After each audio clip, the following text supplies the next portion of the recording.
কিরে মিন্টু, কি খবর? আর বলিস না, ইন্টারনেট নিয়ে বসে আছি। গতকাল থেকে নেট অনেক স্লো। হ্যাঁ হ্যাঁ হ্যাঁ, তো নেট স্লো? গতকাল থেকে আমার তো নেট নেই। কি বলিস? আমারটা তো একটু আগেই কাজ করছিল।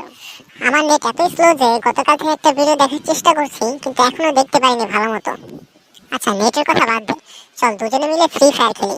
এমবি ফোরি আর ফ্রি ফায়ার খেলি দুজনে মিলে, অনেক মজা হবে। এমবি ভরবো? কিভাবে ভরবো? আমার কাছে তো টাকাই নেই। আরে ফকিন্নের বাচ্চা রে, তুই জীবন ভরে ফকিন্নি রয়ে গেলি। চল, সমস্যা নেই, আজকে আমি এমবি ভরার টাকা দিয়ে দিব, পরে অন্য একদিন তুই আমাকে দিস। আরে বাহ, তোদের মতো বন্ধু থাকে বলেই তো আমি টাকা নিয়ে বের হই না। আর মা বলে যে টাকা দিয়ে কি করবি, বিড়ি সিগারেট খাস না, তো টাকা দিয়ে কি করবি? বাড়ি ওয়াইফাই আছে, মোবাইল আছে, বাড়ি বসে দেখবি। আচ্ছা, ওসব বাদ দে, চল আজকে তোর সাথে কাস্টমার 1 ভার্সেস 1 খেলবো। দেখবো কে জেতে। যে জিতবে সে মুড়ি খাওয়াবে।